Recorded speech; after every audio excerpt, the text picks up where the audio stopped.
Welcome to Moonbeaming, a podcast about creativity, magic, tarot, lunar living, and more.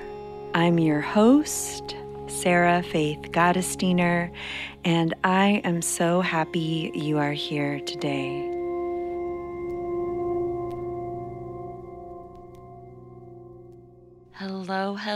Hello, everyone, and welcome to Moonbeaming. This is a podcast about cycles, about creativity, about magic, about lots of things, and I'm your host, Sarah Faith Gottesdiener. I'm an artist, a writer, a witch living in Los Angeles, California, and I'm delighted, happy, honored, excited to be here with you today for another month. We're in another month. I can't believe it. We're in the second month of 2021. And what that means is there's another giveaway. So far, I've really enjoyed doing giveaways. So I'm going to keep doing them. That's usually how it goes. One of my sweetheart's sayings that really hasn't failed us has been, do what feels good. Do what feels good. Of course, we do what feels good as long as it's responsible and it's not hurting anyone else. But yeah, giveaways, they feel good. So thank you for indulging my fairy godmother type inclinations. I love that feeling of the scratch off or ticket and you won $5. And I love that feeling of getting a little gift in the mail. So thanks for indulging me and keeping this energy going. So how we do the giveaway is they're open to every listener leaving this podcast a 5-star review.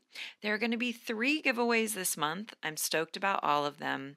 2 folks will receive a special package with candles that I've made and herbs from my garden and a book about witchcraft. Think of it like a little mostly handmade gift from my heart to yours, little carrier pigeon in the mail from me to you. And a third person is going to receive a free enrollment in my upcoming Moonbeaming class. This class takes place in March. I haven't even announced it yet. It's not even live to the public. It's a class that I'll be speaking more about, so I'll save that all now, but I will say it's an awesome class, and I'm super excited to offer these 3 different items to all you gorgeous listeners. All you have to do is leave a 5-star review sometime in the next 3 weeks, telling us why you love the podcast. And if you've already left a review, you don't have to leave another one.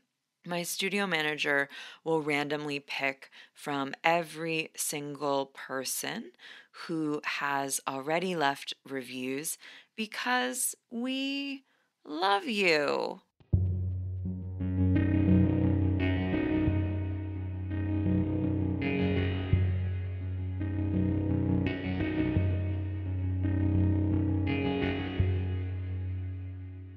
So this week for our tarot card of the week, I'm going to give everyone a suggestion to work with.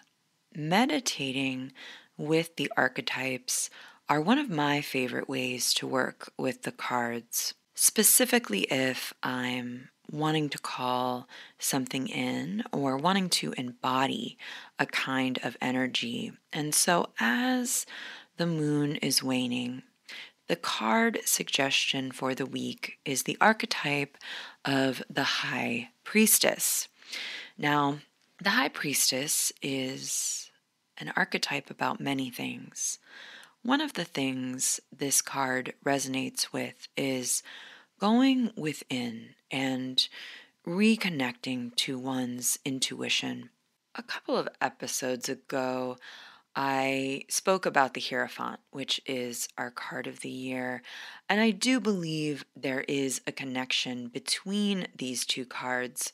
If the Hierophant upholds traditions, then the High Priestess is the matter of the energy and the impulses and the knowledge that creates them.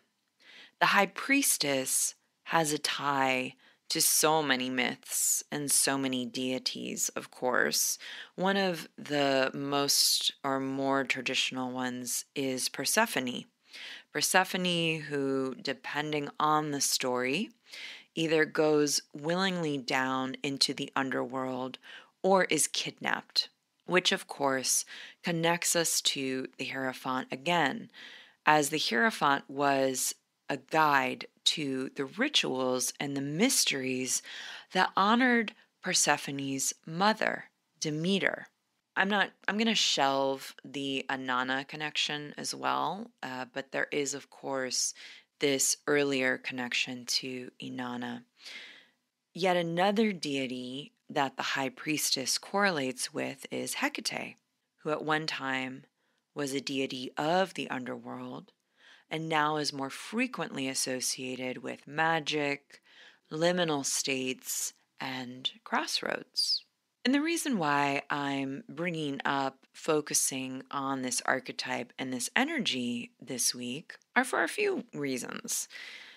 This week, the moon is waning, and this is often a beautiful time to be quiet with ourselves, to enjoy ourselves in stillness, to listen to our inner world, to let our subconscious or our wise parts speak up, to check out and see what wants to come forward after we've let these openings of stillness and calmness sink in. The other reason is we're in this time of year in the northern hemisphere that tends to correlate with just after the new moon if we're working or honoring the solstice as being a new moon time of planting seeds. However, the sky is mostly still gray, the ground is mostly still hard. Some answers or visions or directions of what to do next may seem far away. Some of these answers can come forth when we meditate with the high priestess.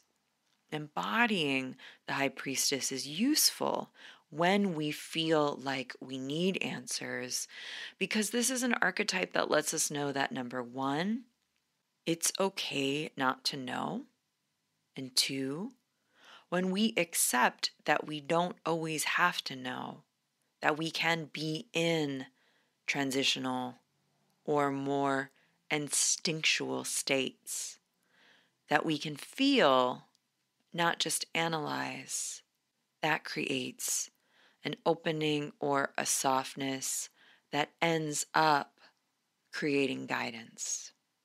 So this week, maybe try to feel or intuit your way through and trust in yourself and trust in clarity that comes from within. I also briefly want to talk about High Priestess as being a container of what we need to do before receiving an answer. So often we want tangible to-dos or answers or direction, and sometimes we just are not supposed to know. Sometimes not knowing is the point. And often the high priestess will step through to give us information about what we can do to sort of prime ourselves for the next steps that will come only after we accept being in this space of liminality, this time of allowing ourselves to engage in the mystery. Sometimes I think of the high priestess as being like the prologue in the book of your life or in a certain chapter you're in. And this often happens in our magical practices as well. The high priestess, of course, can be thought of as this archetype of the witch.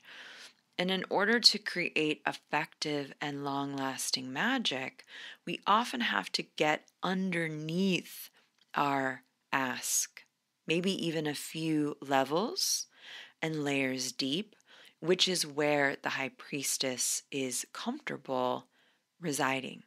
Maybe we don't have to cast a spell for something external. Maybe we need to cast a spell for letting in help, or for ease, or grace, or connection. And then, of course, what also happens is more reflection around what's going on in our subconscious, which is what the high priestess is also often associated with. So, can you be open to floating in the unknown? Can you be open to allowing your intuition to offer up messages that resonate? Can you trust yourself a little more this week? How can you do this? What would that feel like? I'm also sharing a little bit about High Priestess because I've been preparing an upcoming workshop that is this coming Sunday on February 7th.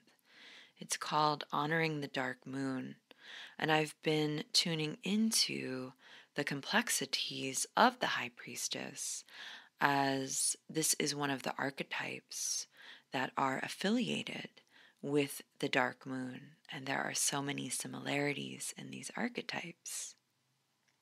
And so, this week, I wanted to share a few thoughts about the dark moon and how this lunar phase can help reflect us back to ourselves, as well as facilitate new beginnings.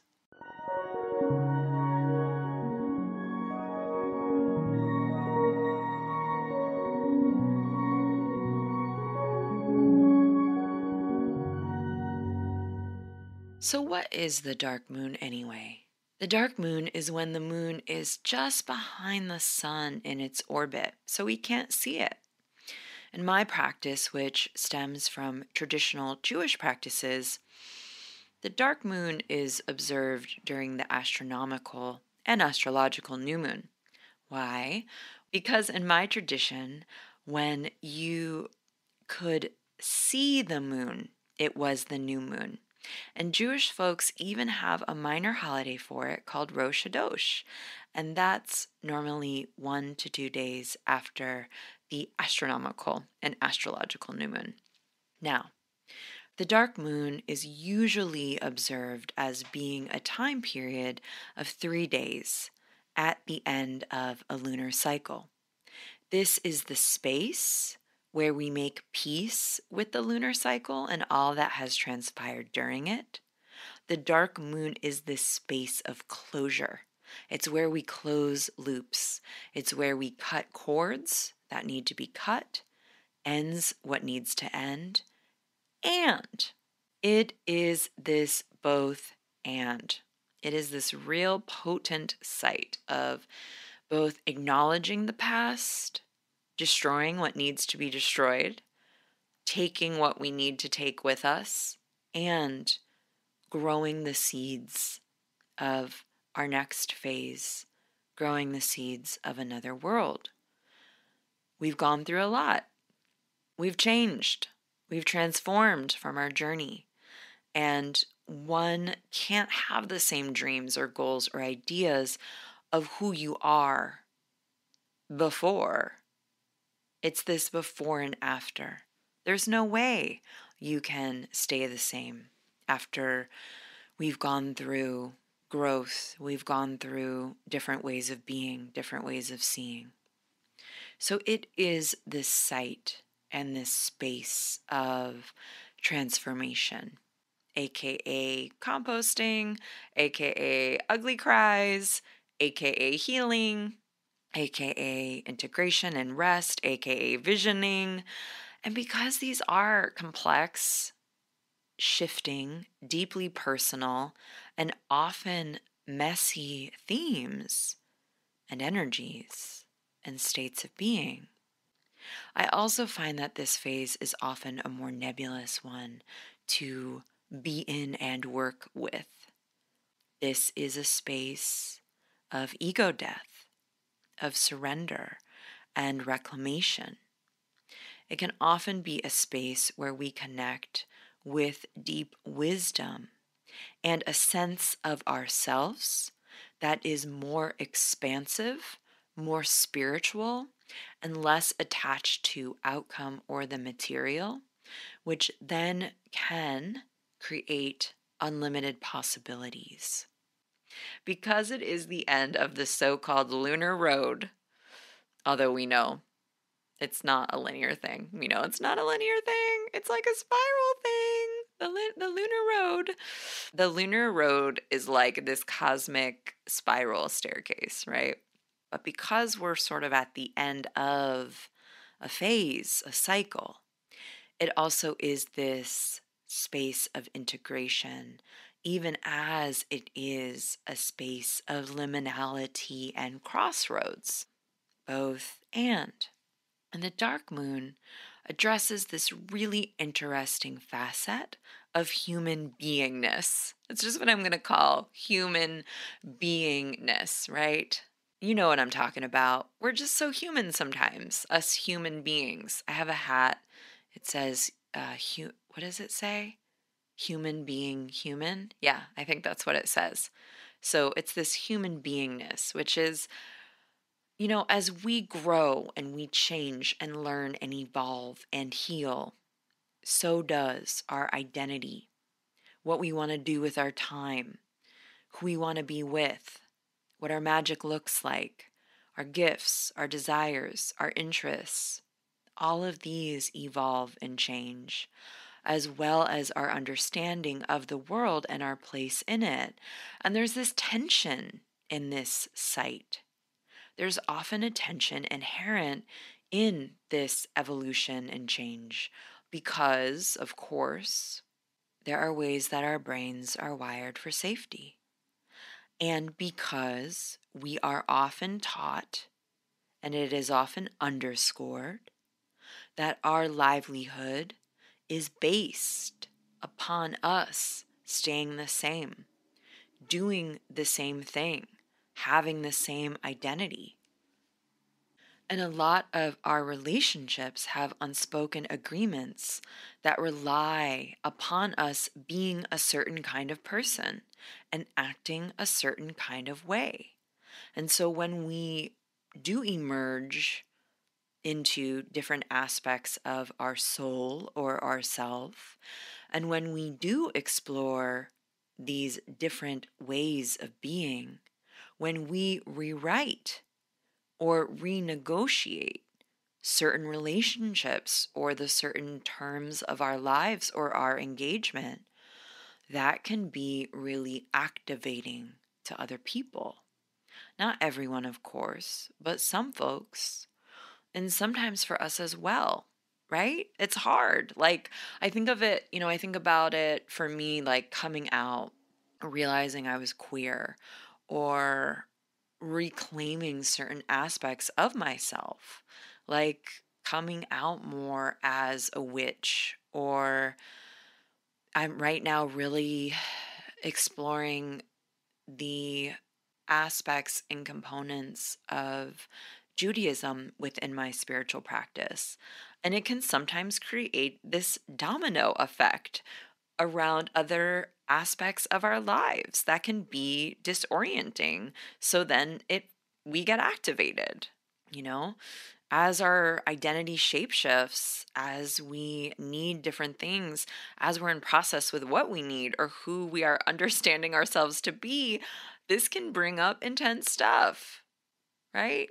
Spiritual crises, no big deal. Like awakenings, activations, ego deaths, no big deal. It's a lot. It can be a lot. But there's this beautiful lesson of the dark moon, which is this reminder that we are always changing and we are always groundless, right? There is not always ground underneath us. And within that lies one of the more important practices, I believe, we must experience and create for ourselves as human beings, being humans, human beingness, which is that comfortableness with uncomfortableness, the compassion and grace with ourselves as we experience states of unknown on many different levels. Because, of course, eventually, out of the unknown comes the known. Out of the dark comes new beginnings. This is where we sometimes receive messages and insights and visions. This is a space where we come up with completely different ideas about what is possible. This is the void, babes. This is the void. The space of innovative solutions, because we can start to see beyond. For example, in this phase, the moon is hiding, the moon is dying, the moon is shedding, so we can see stars more easily, or we can maybe feel and experience ourselves more easily. Like in the archetype of the high priestess, in the silence, original ideas can bubble up and come forth from the deep, deep depths of our inner wells.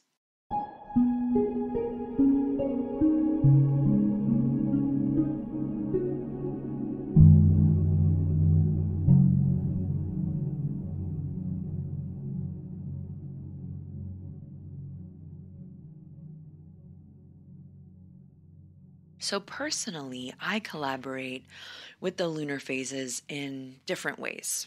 The first is really duh. It's real time, easy. That's the most traditional way. At the dark moon, one might cast a spell that correlates to that time or enact a ritual that facilitates shedding. One could reflect on all that came up since the last dark moon. One could rest, clear, etc. The other way I collaborate with the lunar phases is this concept that I teach, which is this idea that us humans are often in one particular phase that correlates with a lunar phase for longer periods of time. Lunar phases, of course, correlates to cycles of nature, which is what our natural cycles, our hormones, our states of being, of course, also reflect, echo, and mimic. So, for example, you could be in a new moon phase for, let's just say, 8 months, or maybe just a couple of months, based on where you are at energetically, literally in your life and in your personal evolution cycle. I want to be really clear here and differentiate what I'm talking about from progressed lunations in astrology. That is a whole thing. That's not what I'm talking about. I'm talking about a much more organic phase that we are tuning into based on what's going on energetically, literally what's going on in your life and in your personal evolution cycle, your personal evolutionary phase. And these tend to unfold naturally based on what's going on internally and externally, and these phases often organically will just flow into the next one. Although sometimes one can be prompted into a phase by external events happening.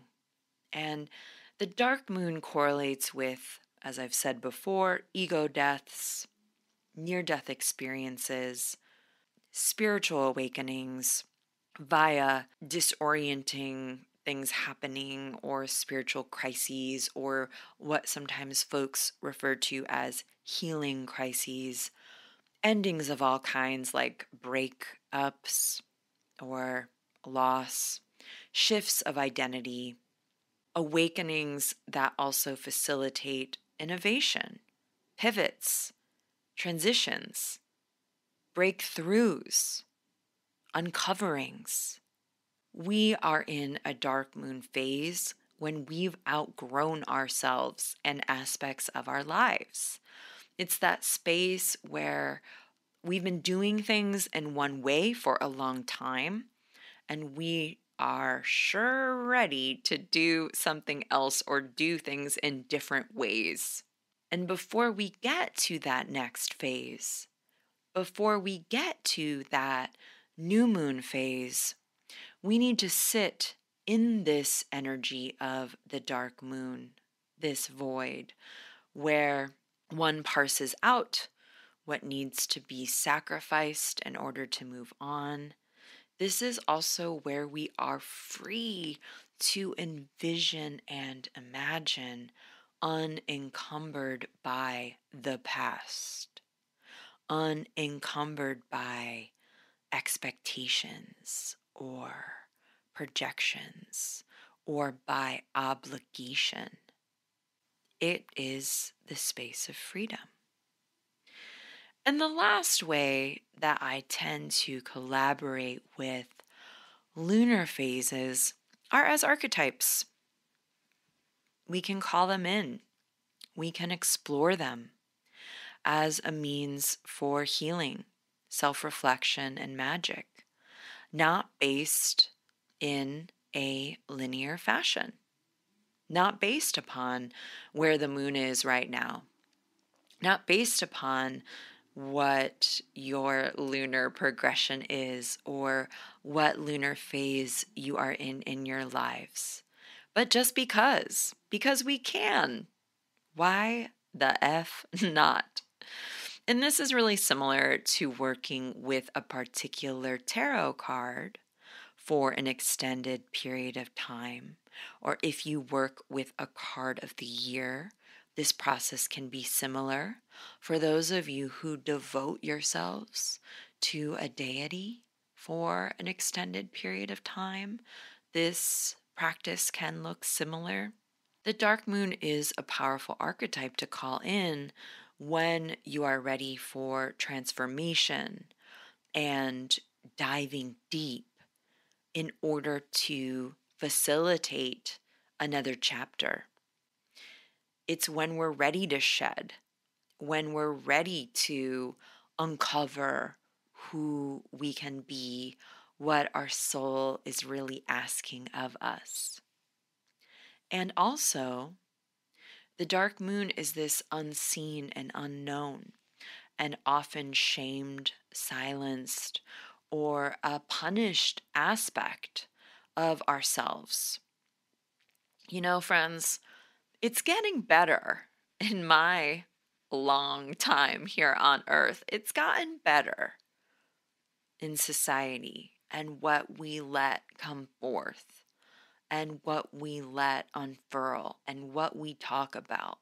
But there are so much more potentials for being more open to discuss all that falls in the realm of the dark moon. These are more forbidden subjects. I don't personally think they need to be forbidden, but society deems them such because they are often gateways to awakening. They're often gateways to freedom. Subjects like death, sex, queerness, kink, unruliness. It's aspects of the subconscious, the unconscious, and the shadow. I also want to call out more mind melting ideas like in the realm of simulations or quantum physics.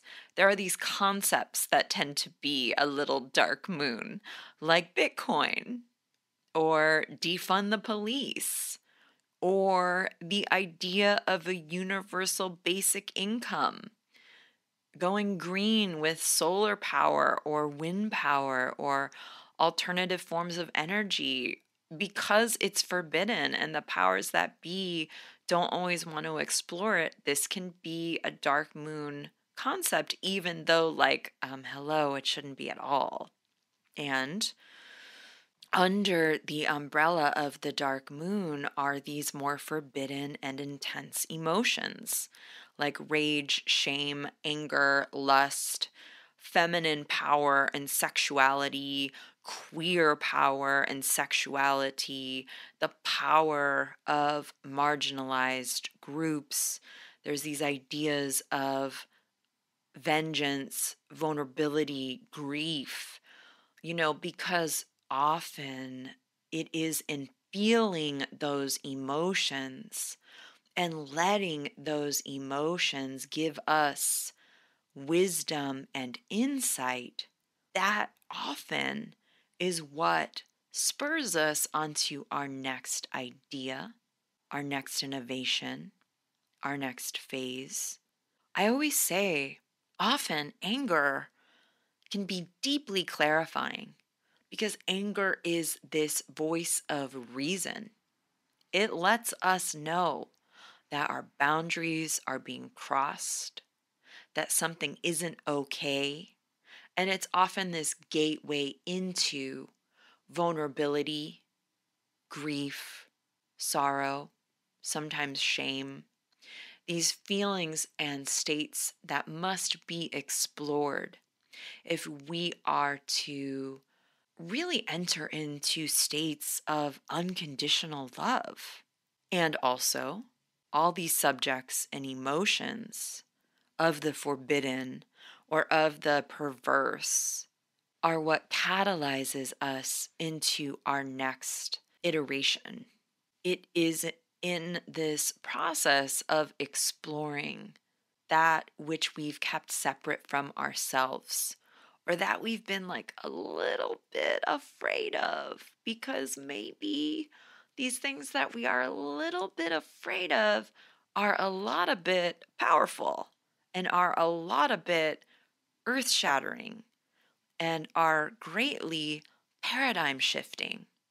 That partially we know that it can be a kind of reverse Pandora's box into liberation. The archetype of the dark moon could correspond to, say, the 12th house in astrology.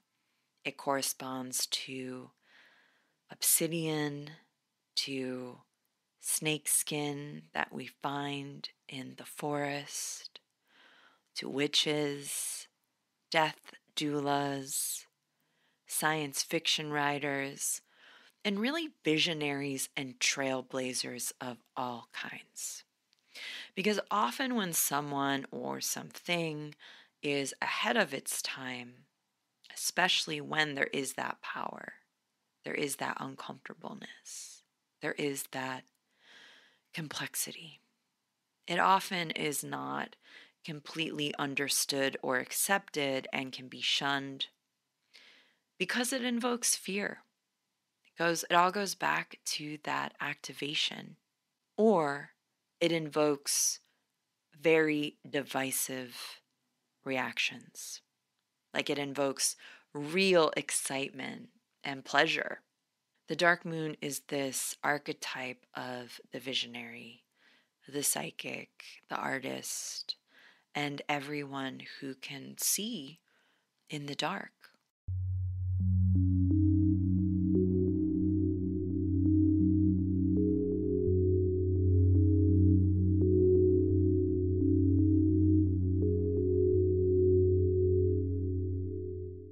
So, why is it important to understand this phase, this energy, this archetype? Everyone alive is going to go through periods of the dark moon. And I think, similar to having more open conversations about traditionally uncomfortable subjects like capitalism, grief, sex, rage, death, etc., etc., etc., etc., the more comfortable we become with situating ourselves in a space of authentic and right relationship with these universal themes and experiences. Because just because we don't want to talk about it doesn't mean we're not going through it. just because just because we don't often see reflections of these processes doesn't mean that it isn't so fulfilling once we move through these and we can glean the gifts of them. I think what just popped into my mind that I wanted to share, if some of you have seen this show, there's definitely content warning. It's this show called I May Destroy You, and it's kind of meta dark moon because it's absolutely an experience of someone going through being put into a dark moon phase through sort of external circumstance. And also, the series itself is Dark Moon because it's so groundbreaking. It is like no other. It is totally original. And again, it's difficult. It's difficult if you're a survivor. I'm a survivor. It can be difficult to watch as as media around these circumstances are, but it really is sort of this thing that just popped up as being a dark moon kind of art form. And, often we don't examine these subjects. We don't often make big pivots or big changes unless we are in a state of crisis, unless we're forced to. And I don't think we should reserve pivots and changes only for when we are in crises. I think remaining open and curious around the fact that our identities are flexible and are in multitudes. They're not just one, they're not monoliths. We contain multitudes. That's what the slogan says. And I think understanding that our needs are going to change and that maybe other people in our lives' needs are going to change. Other people in our lives' identities are going to evolve and expand and shapeshift. It helps us to live a life of more compassion, more flow, more softness when times are harder or rougher. And of course, the dark moon is the site of the death of the ego or ego dismantlement. That, in my humble opinion, is a key to living an authentic life. Because, let's face it, all of us are going to dismantle and shed behaviors and attachments that don't serve us. All of us are going to have our egos undergo some dismantling. We're going to be humbled. Sometimes we're going to choose consciously to do some shedding. So becoming more comfortable with these states of being and these concepts and taking the time to maybe do some of this shedding work. Maybe not every single dark moon because, whoa, that would be a little intense, but often enough that we can benefit from the gifts of a process of non-identification, of sacrifice, of letting go, enough that we aren't so afraid of failure, disappointment, endings, breakups, that we can hold our own hands as we are in these harder spaces. Because these harder spaces are just going to be parts of every human being's life. And we can change the way we view them and interact with them. A lot of people say it was through a breakdown or it was through a huge loss that they were able to reorient themselves in a more authentic and in a more aligned direction. And I think we need to really work on our impulse to assign bad or good to various states of being. I'm not saying these states aren't painful or uncomfortable. They are.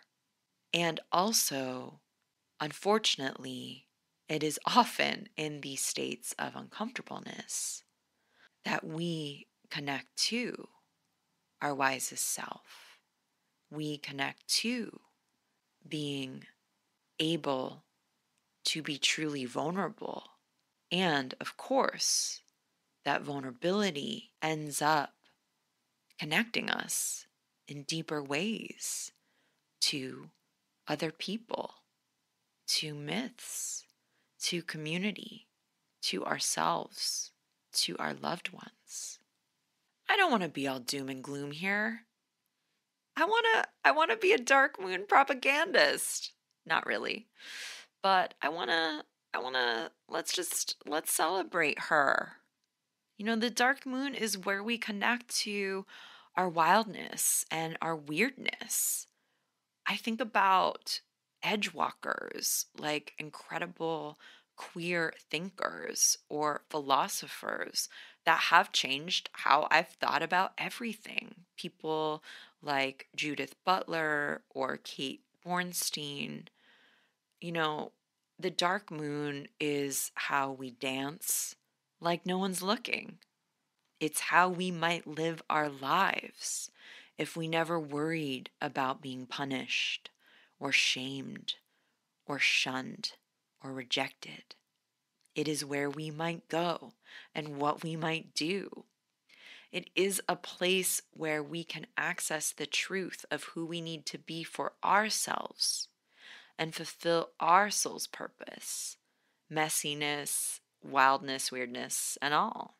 It is this space of freedom if we want to go there. And, especially right now with the pandemic, with the state of the planet, with all of this upheaval, I believe so many folks are going through a dark moon time, a dark moon phase, whether they understand this or not. There is so much grief that hasn't been given space to properly be acknowledged. There's so much trauma and loss. And there are so many folks saying, I'm not the same person as I was. I don't want the same things. I want something different. I want something more meaningful. I want something more fun. I want something more pleasurable. I want my life to reflect these different values. And maybe we all don't yet know exactly what those things are. But I do know that there are so many that want to dream and vision different futures. And so because we may be in this collective dark moon time, this means we can have these conversations that are more truthful or more uncomfortable. It means we can be vulnerable with ourselves and one another, and we can witness one another, and we can continue to grow and shift in ways that honor our truths and the unique messages that are coming through for us. And we can try to make space for different visions as we also process all that we have learned. So if some of this resonates with you and you feel like you might be in a dark moon phase, honor it. We always want to give ourselves compassion, care, tenderness, non-judgment. So give yourself that. Let yourself be. Feel it. Accept where you are. Understand it's temporary. It's temporary.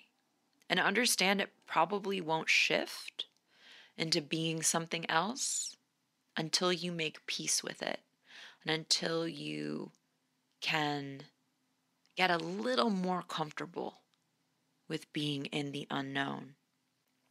And for some folks, this archetype and this energy might be one that you're already really intimate with. Like, I was born under a dark moon. So this is a real familiar place for me. Like, I've had many spiritual crises. Many, not many. I've just had like two that I know of. I have two near death experiences. I've had countless situations and time periods where I've been in a dark moon phase, either by myself being like, well, something's got to change here, and everything externally is fine. No one would know. I'm like, I'm over this, hashtag over it. And also times where, like the Tower card sometimes in the tarot, something externally, like a car accident or the loss of a loved one or a job, has left me literally and metaphorically on my knees. So I kind of love the dark moon. Do I want to be in her all the time? No, I don't. But I do honor and appreciate the power and the gifts of honoring this archetype. So, yeah, when we do honor the dark moon, whether that be in an evening of reflection, or we might be in a longer phase of integrating, unraveling, reconstructing, we are honoring an aspect of ourselves and our own processes that open us up to deeper contemplation and ultimately greater connection with our intuition and inner compass. So even though it might not always feel like it, it is this space where we are saying yes, because ultimately we are allowing in growth and transformation through this alchemical or this composting experience. So next Sunday, February 7th, I'm teaching a workshop on this topic. I'm going to go into some tarot cards. I'm going to talk about tarot card sequences that correspond to this phase. I'm going to discuss deities that are associated with this card. And we are going to journey in a guided meditation into the realm of the dark moon. Who knows? Maybe the High Priestess will show up. If you'd like to sign up, the link is in the show notes. And if all of this is getting you jazzed about my longer class about collaborating with the lunar archetypes, it's called Moonbeaming. It's taking place in March. And if you want to find out when it is open for enrollment, you can hop on my mailing list. Okay, my babes, thank you so much for listening, for reviewing, for telling a friend, for sharing on social media, and for all around being so darn amazing. Until soon, I'm sending everyone blessings, protection, insight, and a lot of love. Bye. You are listening to Moonbeaming, a podcast that is presented by modern women. I'm your host, Sarah Faith Gottesdiener. The editor is Caitlin George Parker. Music is by Will Owen and myself. All right, bye. Witches in the brand new year, doing what they love, making magic beautifully, so